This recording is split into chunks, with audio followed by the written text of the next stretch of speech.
자, 시작해 봅시다. 조한경 외에 이렇게 여러 선생님들이 김남수, 김민수, 뭐 요로 여러 선생님들이 함께 만든 책인데 말 그대로 되게 직관적으로 제목을 삼은 것 같아. 이 책의 구성은 한 페이지는 사진이 이렇게 들어있고 이 사진과 관련된 글이 옆에 붙어 있는 이런 방식으로 사진이 한 140여 개 정도가 이렇게 있는 것으로 기억하는데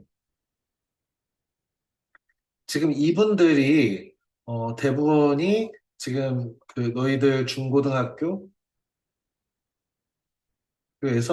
역사 선생님을 하고 계신 분들이래.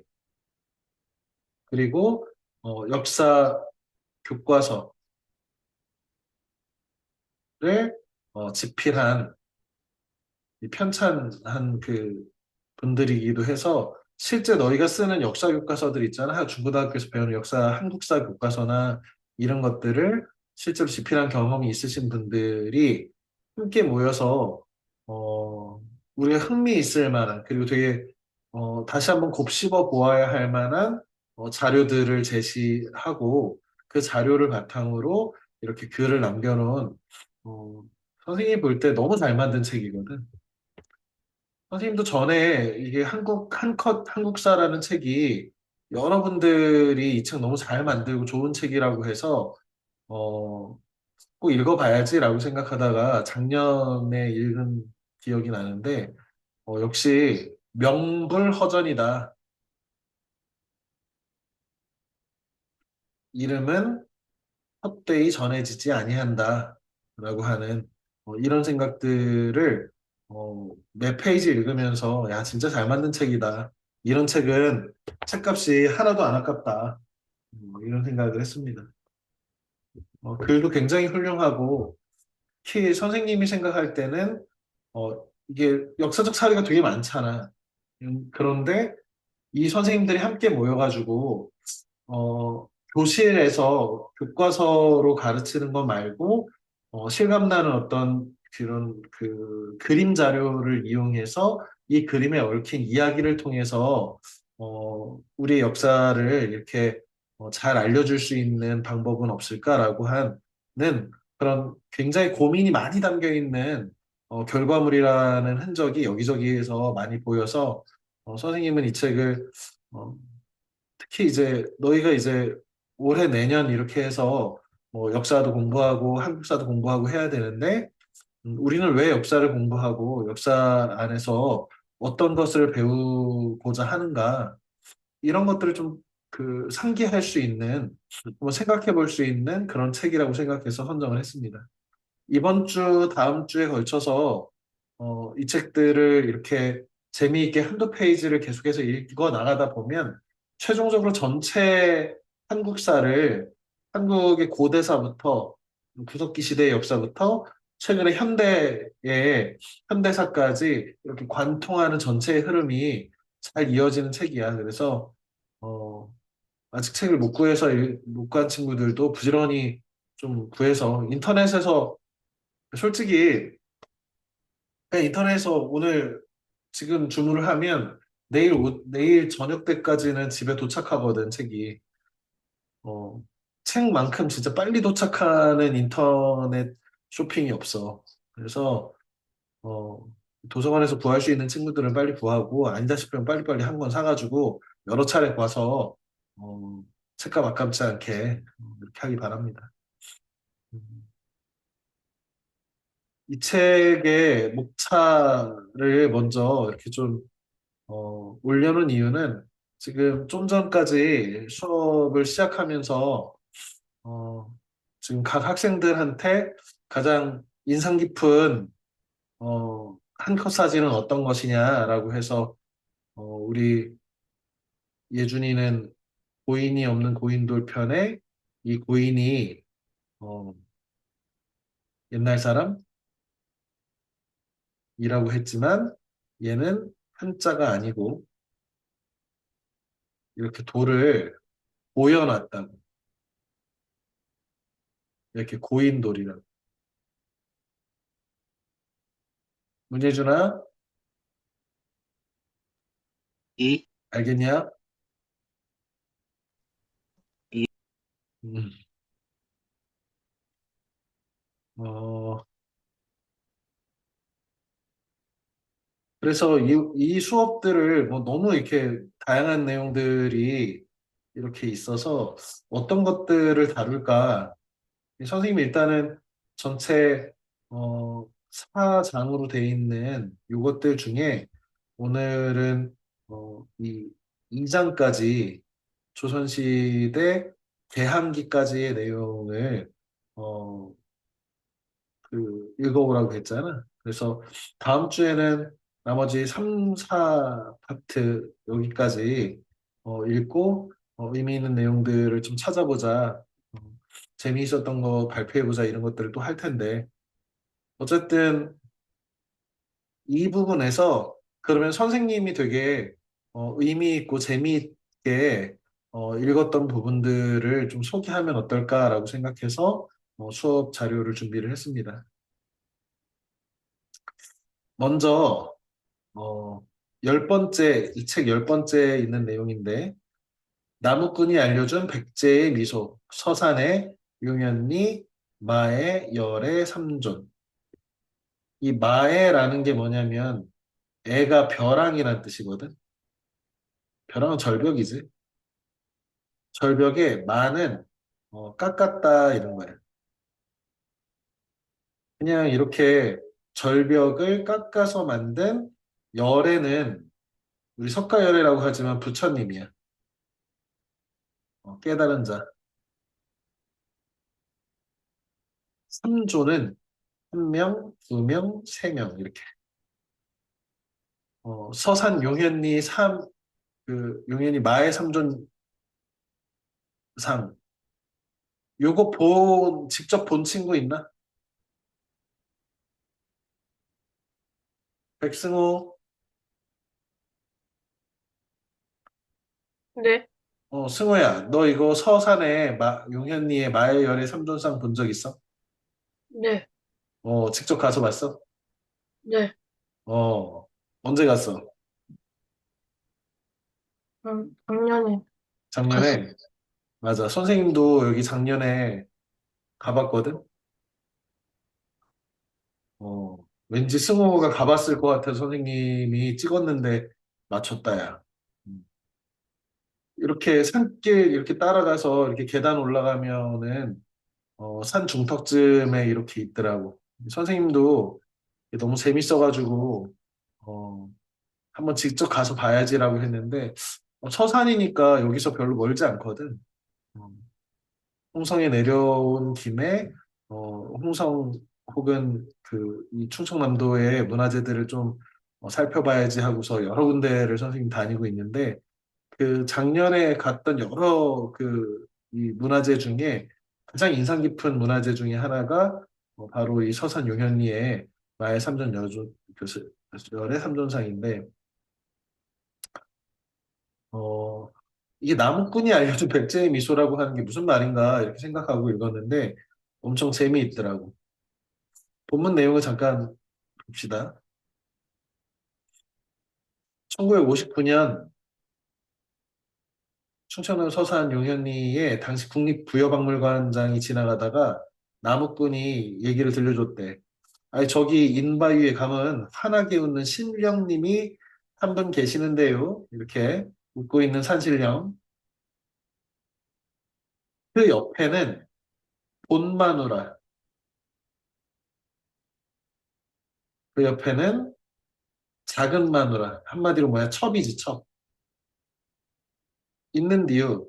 근데 작은 마누라가 의자에 다리를 꼬고 앉아서 손가락으로 불따구를 찌르고 슬슬 웃으면서 용령 죽겠지 허니께 이렇게 지금 여기가 산신령이고 여기가 산신령의 본부인이고 산신령이 작은 부인 그러니까 첩이라는 거지 첩이 이렇게 그 손가락을 하면서 메롱메롱 용용 죽겠지 약 올리는 거래 본부인을.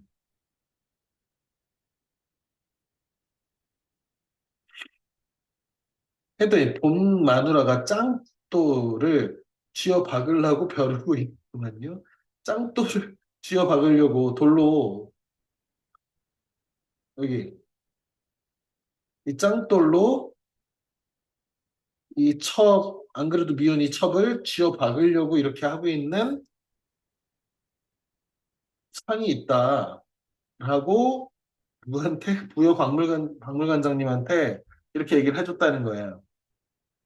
근데 이 산신령 양반이 가운데 서 계심시러 본마누라가 돌을 던지지도 못하게 있지요.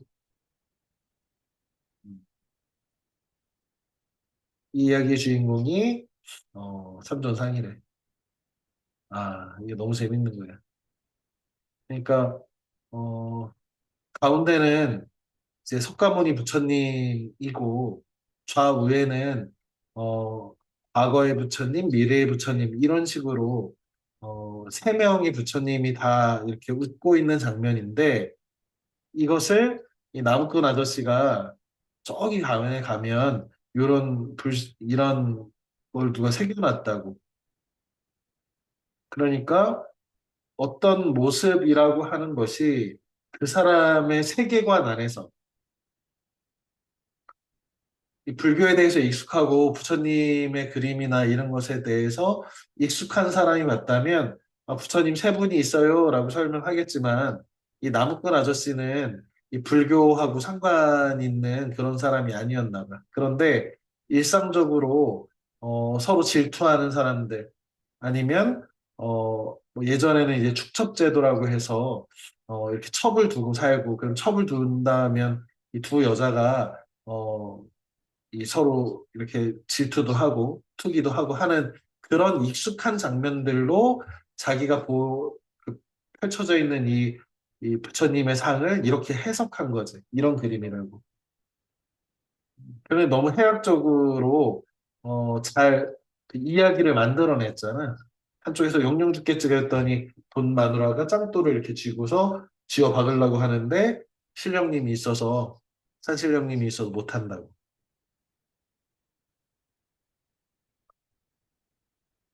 그래서 백제의 미소라고 불리는데 중생 모든 살아있는 존재의 두려움을 덜어주고 소원을 들어준다는 손 모양.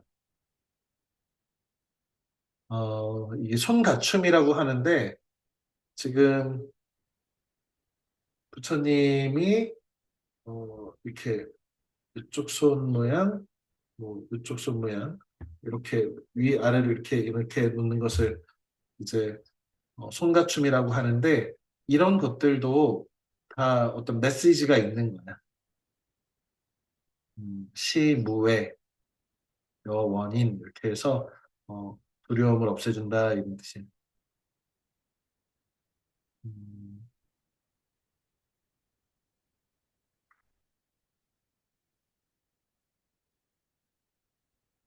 그런데 선생님도 가서 직접 보면서 되게 어, 사실 직접 가보고 싶다는 생각이 든 것도 그렇고 이렇게 한 것도 지금 이 표정들이 그리고 얼굴 생김새가 완전히 그 진짜 충청도 동네에서 만날 수 있는 이 어린아이들 혹은 우리 이웃 사람들 얼굴하고 닮았잖아.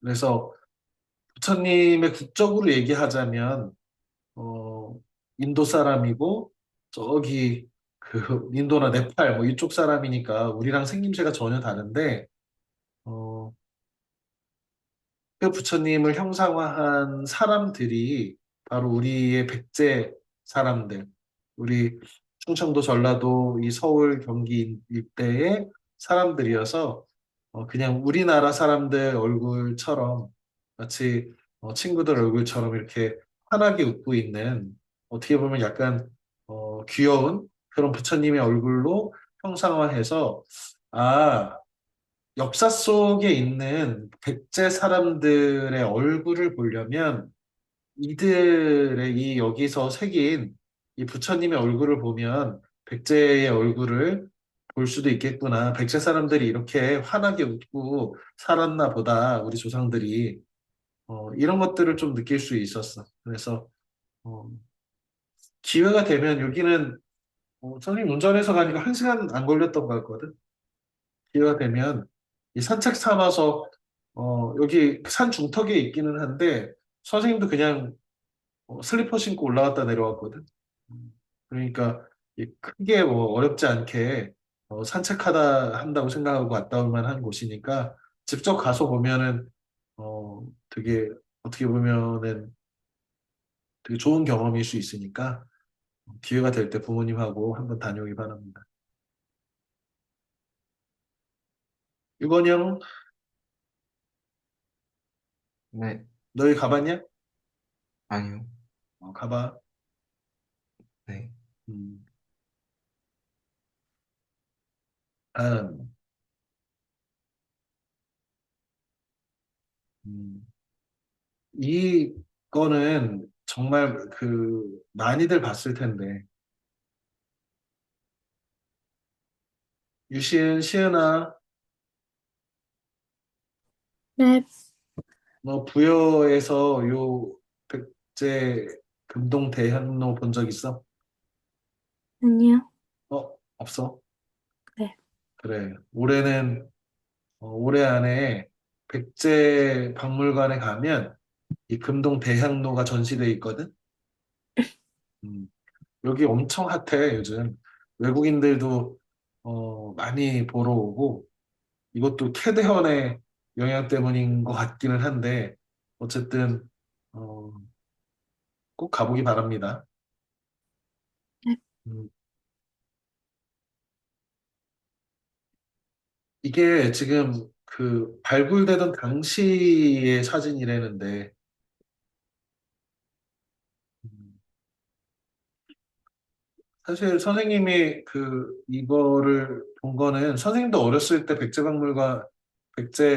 부여 백제박물관에 가서 아마 선생님이 중학교 때인가 대학교 때인가에 어, 갔던 거 같거든. 그러다가 나중에 선생님 아이들이 유치원 때쯤에 가서 봤으니까 지금으로부터 한 10년 전쯤에 가서 봤고 그 다음에 작년에 다시 가서 또 봤는데 이 전시의 수준 자체가 정말 어마어마하게 발전했더라고. 그래서 그냥 처음에는 가서 이렇게 이, 그, 이 대학로를 보거나 이렇게 했다면 지금은 어, 그 전시 자체가 당시에 이게 어떻게 발굴됐고 그리고 각각의 여기 새겨져 있는 여러 가지 동물들과 신선들과 음악을 연주하는 사람들, 뭐 봉황 이런 것들에 대한 의미들,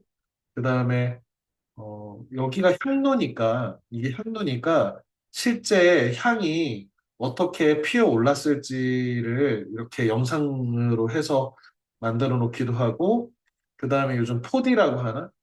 그런 이런 향, 백제 향 냄새도 이렇게 추가해가지고 이 단일 유물로는 어, 그 박물관에 가면 한쪽이 완전 이것만 이제 컨셉으로 이게 주제로 잡고서 전시하고 있는 곳이 있어서 굉장히 집중도 있게 본 유물이고 가서 보면 진짜 야, 백제 사람들이 정말 이렇게 어마어마한 상상력과 디테일들의 아주 신경을 쓴 이런 아름다운 유물들을 만들 수 있는 기술력과 상상력을 갖춘 사람들이었나 보다.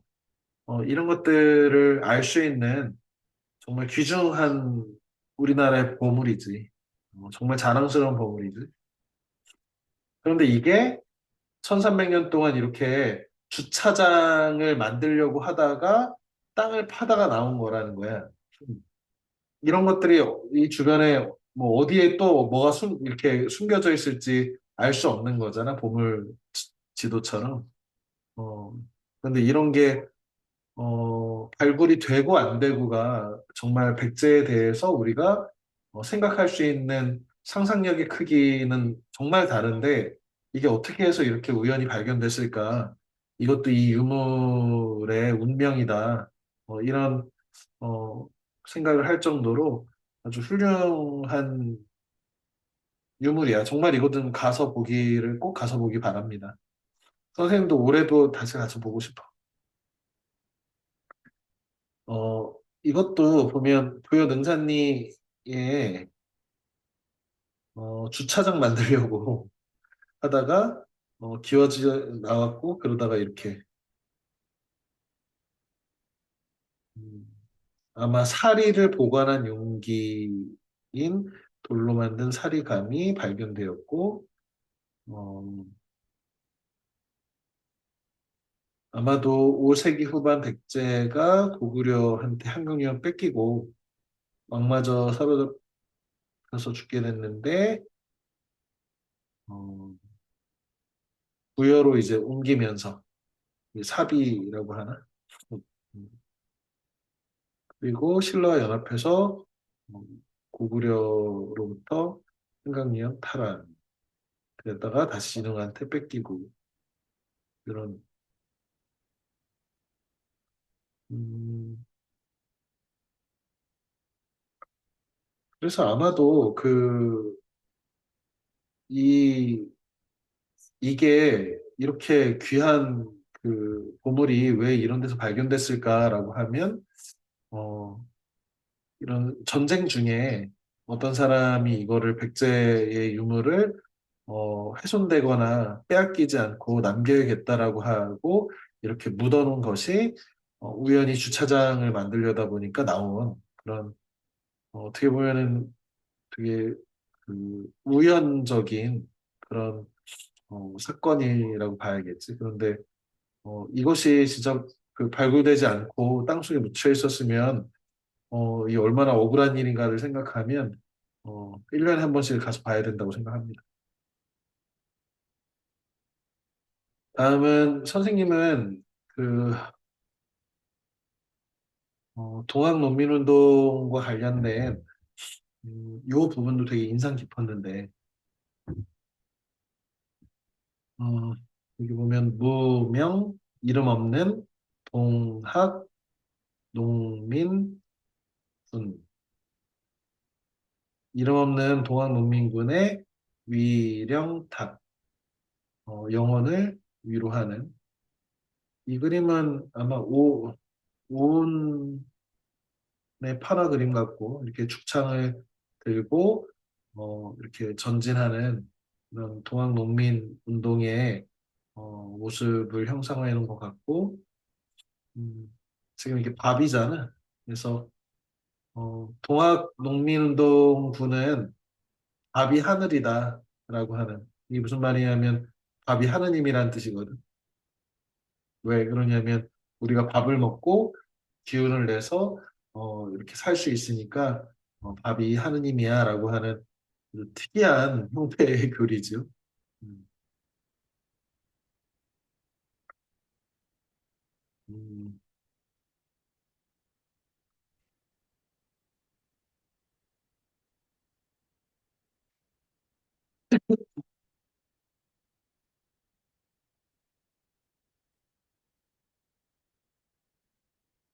보면 이 부분을 같이 한번 읽어봅시다.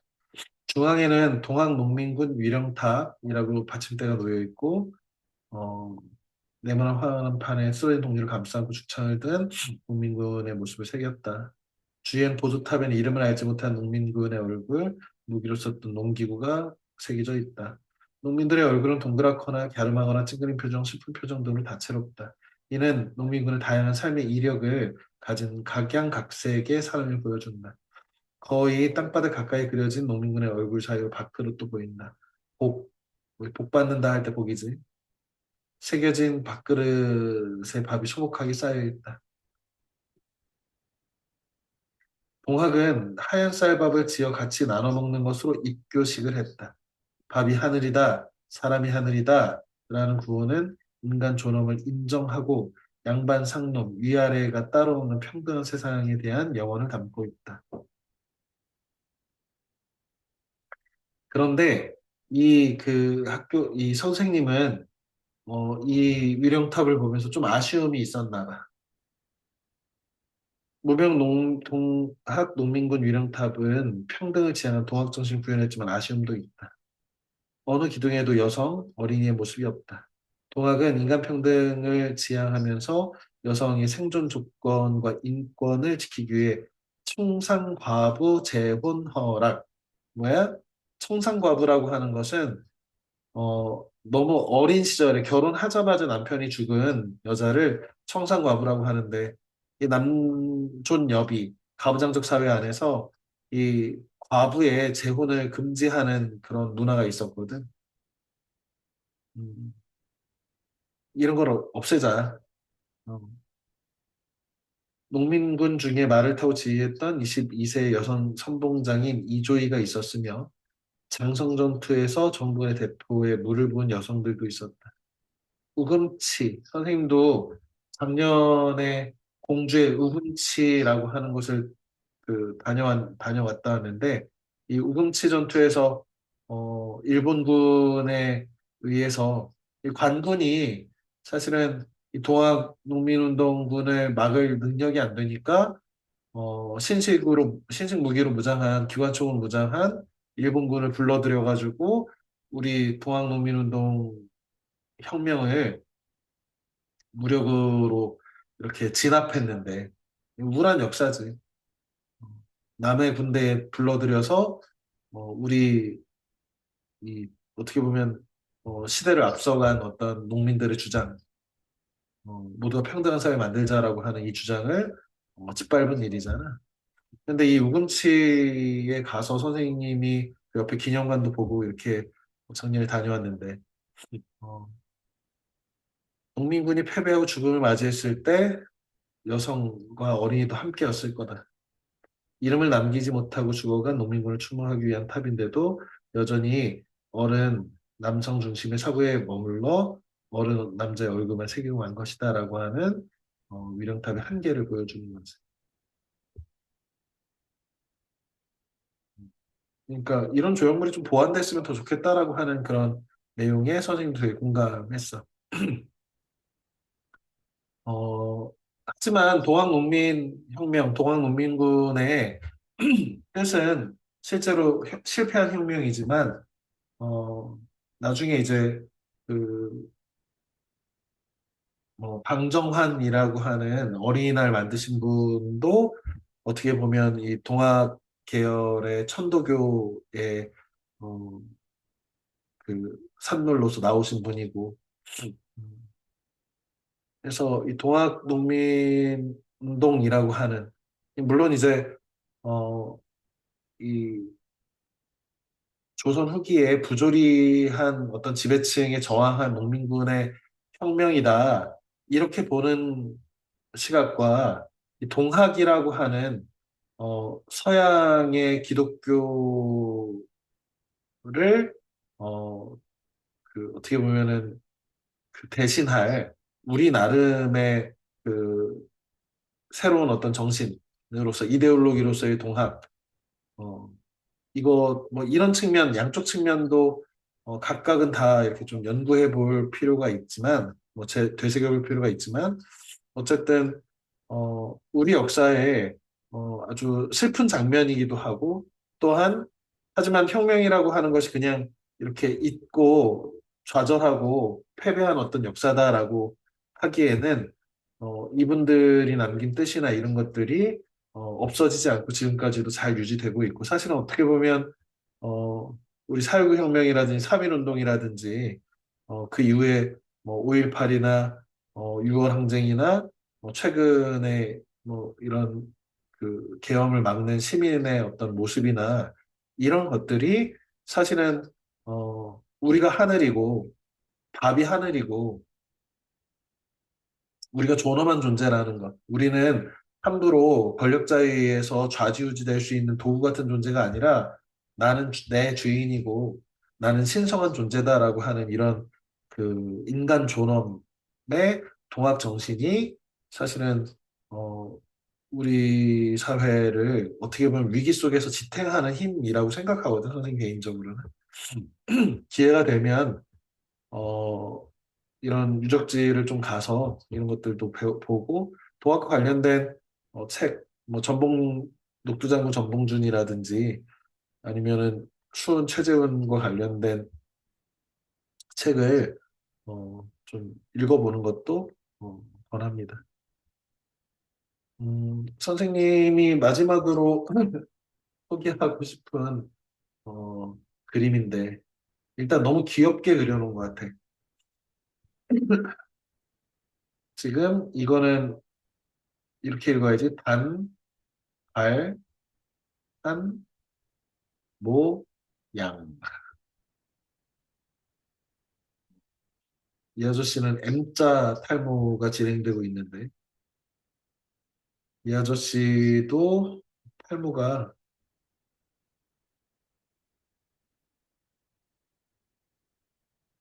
단발형이지? 어, 지금 조선 후기에 어, 이 단발. 그래서 제목은 깎는 자. 여기 깎는 자. 여기는 깎이는 자. 그 다음에 깎은 자. 이렇게 제목도 너무 잘 지은 것 같아. 그럼 누가 깎았을까? 그럼 누가 깎인 것인가? 깎고 나서 자기 거울을 보면서 이 사람은 과연 무슨 생각을 하고 있을까, 머릿속에서. 기본적으로 우리 유교 경전 중에 하나인 소학이라고 하는 유교 경전에 보면 신체, 발부, 수지, 부모, 불감, 회, 상, 표, 지, 시야. 신체와 머리카락과 피부는 부모한테 그것을 받은 것이어서 불감회상, 감히 훼손해서 상하지 아니하는 것이 효도의 시작이다. 다시 말하면 우리 몸에 그 어떤 것도 다 부모님한테 물려받은 것이니 이거 효도하는 것은 이것들 상하지 않은 거야. 그래서 우리가 머리카락 한 번도 안 잘랐단 말이야. 그 전까지는. 그래서 어떻게 해서 이렇게 상투를 틀고 이렇게 망건을 쓰고 이렇게 멋있는 갓을 이렇게 쓰고 다니셨지. 지금 이렇게. 그런데 단발령이 내렸지. 한번 봅시다. 그림에서 한 사람은 짧게 깎인 자신의 머리를 거울에 비춰보고 있다. 또 한 사람은 자기 위에서 머리를 깎고 있다. 오른쪽에 단단한 모양이나 제목이 없었다면 단순히 머리카락을 자르는 그림이라고 생각했을 것이다. 하지만 당시 단발은 머리카락 자르는 것은 엄청난 사건을 불러일으키는 말이다. 1895년 우리 1, 8, 9, 4가 갑오개혁이고 이 갑오개혁은 굉장히 중요한데 신분제가 사라진 거예요. 신분제 폐지. 그로부터 1년 상투를 자르라는 단발령을 선포했다. 이유는 위생과 작업의 편리함. 하지만 단발령이 근대적 개혁의 하나임을 짐작할 수 있다. 고종은 세자와 그 왕이 실제로 단발을 했고 관료와 군인들 단발 그리고 강제했어. 아 이거 그지? 솔선수범을 보이겠다. 이런 거 되게 중요한데 강제한 거야. 단발령은 의미개혁의 중요한 부분이야. 개혁을 추진하는 개혁파들은 조선이 근대화에 성공하려면 국민 스스로가 국가의 일꾼이라고 생각하는 근대의식을 가져야 한다고 보았다. 이를 위해선 신분제를 없애야 돼. 상투를 잘라 없애면 양반의 상징인 갓을 쓰지 않아도 된다. 백성들은 신분과 상관없이 단단한 모습을 보며 신분제 폐지를 몸으로 실감할 것이라고 여겼다. 이 부분이 선생님 굉장히 인상적이라고 생각했어. 단발령이 이렇게 국가가 과도하게 강제할 필요가 있었을까라고 생각했는데 이게 1895년의 일이고 갑오개혁 신문제 폐지를 공식적으로 선언한 지 1년 후의 일이라는 점을 봤을 때 아, 굉장히 의미 있는 일이었다. 그리고 사람들이 말로 어떤 법이 바뀌었다고 해서 하루아침에 신문제가 없어진 사회에 살지 못하니까 제일 쉽게 하는 게 뭐야? 몸에다 새기는 거지. 우리는 이 가장 중요한 몸을 가지고 있는 존재여서 우리가 몸을 어떻게 헤어스타일을 어떻게 하느냐, 옷을 어떻게 입느냐, 몸에다 혹은 문신을 어떻게 새기느냐 이런 것에 굉장히 그 자신의 정체성과 이 사회의 정체성을 드러내는 그런 것이잖아. 그래서 우리가 이제 근대인이다라고 하는 것, 어, 더 이상 구조선의 봉건사회의 그런 신문제 사회의 사람이 아니라는 것을 국왕이 앞장서고 관료들이 앞장서고 백성한테는 강제해서 강압적으로라도 이 신문제가 없어진 세상이라는 것을 이 서로가 몸을 통해서 알 수 있게 이렇게 하는 것. 당연히 정부의 단발령에 반발한 사람은 보수적 유생들이겠지. 유학을 공부하는 선비들, 양반들. 이들은 양반과 평민의 신분 차별을 당연하게 여겼는데 갑오개혁 실시로 신분제 폐지된 것에 커다란 위기의식을 느끼고 있었다. 최익현이라고 하는 구한말의 아주 꼬장꼬장한 선비잖아. 의병장이기도 하고. 내 목은 자를 수 있으나 내 머리카락은 자를 수 없다. 지부급간이라고 하지. 이렇게 도끼를 들고서 와서 임금한테 상소를 하면서 내 목은 자를 수 있는데 내 머리카락은 자를 수 없고요. 이거 철회하지 않으면 차라리 이 도끼로 내 목을 자르세요라고 해서 지부급간이라고 하는데 도끼 들고 와가지고 상소를 하고 이런 최익현의 그 양반의 아이덴티티를 보여주는 거지. 일반 백성들도 부모님께 물려받은 머리카락을 강제로 자른다는 것에 반발했다. 그래서 의병도 일어났대. 아관파천. 아관파천은 이 명성황후인 민 씨가 어, 일본의 이런 낭 낭도들, 이 깡패들한테 죽고 나서 고종이 러시아 공사관으로 도망간 사건이지. 아주 굴욕적인 역사인데. 반발령을 추진했던 내각은 붕괴하고 그 정책을 추진했던 계하파들은 백성들한테 마저 죽거나 일본으로 도망갔다. 고종이 단발을 강요하지 않겠다는 조칙을 내린 후에 조칙은 황제가 내린 명령 조칙이라고 합니다. 사태는 일단락됐다. 그런데 단발은 확산됐고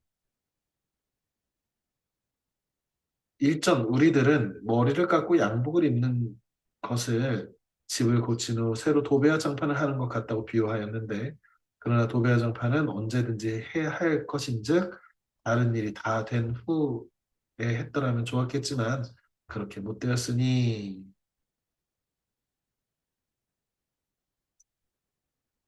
어쨌든 해야 된다. 그지? 그래서 배제학당이라는 곳에서 학생의 돈으로 머리카락을 자르기도 했고 자발적으로 이번엔 그지? 지식인들은 점차 단발을 새로운 세상에 적응하기 위한 불가피한 선택으로 이해했다. 진짜 궁금한데 그림에서 거울을 보는 남자애는 어떤 생각을 하고 있나?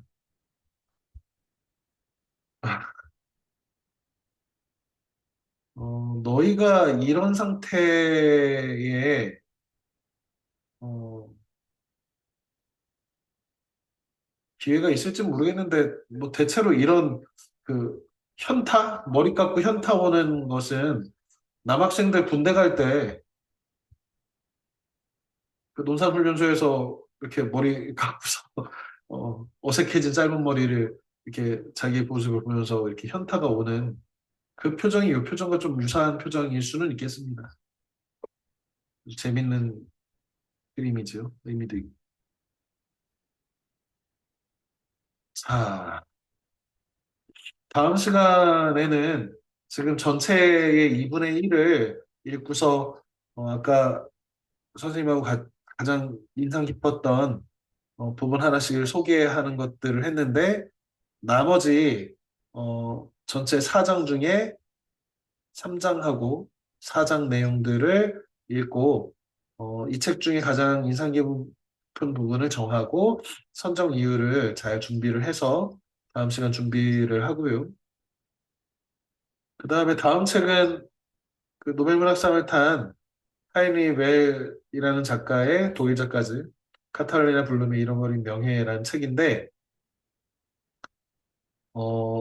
어렵지 않고 길지 않아. 그래서 한 100페이지 정도밖에 안 되는 얇은 책이어서 미리미리 구해서 읽으면 재미있습니다. 아무튼 재미도 있고 의미도 있는 책이니까 어, 장편 소설 치고는 되게 짧기도 하고 그래서 꼭 이 책을 미리 구해서 읽고 그 다음 책은 가짜 노동이라는 사회학 책인데 이것도 선생님은 사실은 이 책을 선정한 이유가 어른들만 그 일하는 척하고 비율로 그냥 이렇게 보내는 가짜 노동이 있는 게 아니라 사실 가짜 공부가 있지 않나? 우리가 공부한다고 하면서 사실은 어 그냥 하는 척만 하는 공부들 이런 것이 이 책에서 얘기하고 있는 가짜 노동과 좀 유사하지 않나? 이런 생각을 좀 해보거든. 그래서 이 책도 미리미리 구해서 읽기 바랍니다. 자, 늦은 시간까지 고생했고요. 학교 잘 가고 내일 모두 고생했습니다. 수업 시간에 만나자, 얘들아. 안녕. 안녕히 계세요. 그래, 예리야. 안녕히 계세요. 안녕. 안녕히 계세요. 그래, 안녕. 안녕히 계세요. 배운영아. 상원 빠이.